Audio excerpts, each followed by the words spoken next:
Coach Clayton, you swam twice against Grand Canyon last weekend. Really history made on Friday night, a tie. Have you ever been involved in a tie before?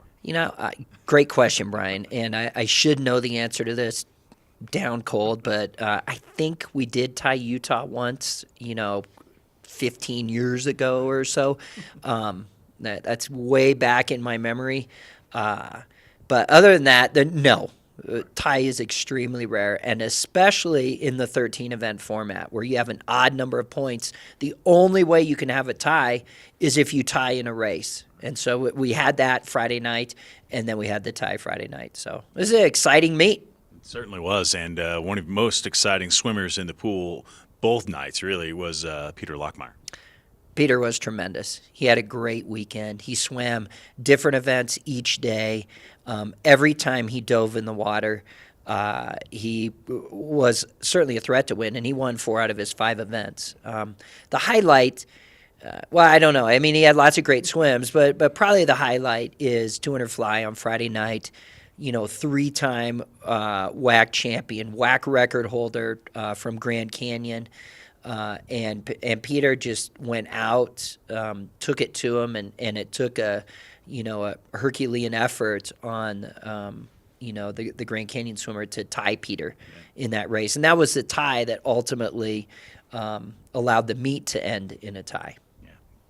Your entire team swam well. You lost on Saturday, but just tell me what you learned through the experience of these 2 Grand Canyon duels. Well, several things we learned. One. Again, we come back to race strategy, and you saw this Friday night when the meet came down to the last relay. We had guys swimming a second and a half faster on the relay than they did in the 100 free just an hour before that. And that was emotion. That was being aggressive and taking out the swims harder because you knew you had to do something great. And but we saw those kind of things happen over the pool where we learned things about ourselves. You attack a race like that, you're aggressive like that, and you still can hold on in the second 50. So, lesson learned is get after it. Go out, put yourself in a position to do great things, and then great things will happen.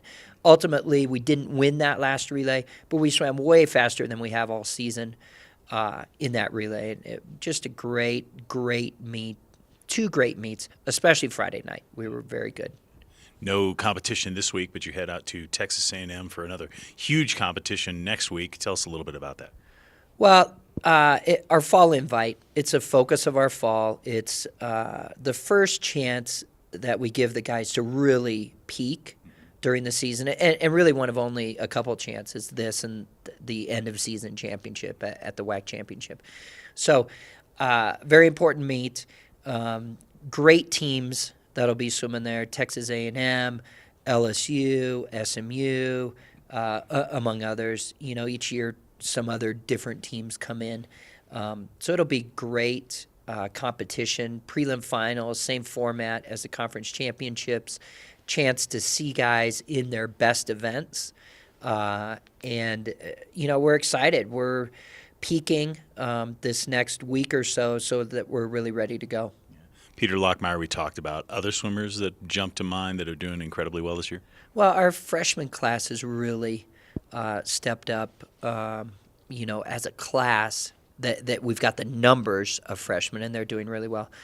Zach Nelson, a senior, again, he is winning events. He's been, in every meet, he's right there to win it. In the breaststroke events and in the IM. So he had a very good weekend, and he'll be ready to go. But, and even last weekend we had some injuries. We had some key guys out of the meet, Cole McEnany most notably, where, Friday night he's easily the difference Friday night. But he has some injury stuff that we're dealing with. And so anyway, looking forward to Cole being ready, Zach, Andrew, they're our leaders, our juniors, and it should be just a great meet for all the guys on the team. All right, thanks, and good luck at Texas. Thanks, Brian.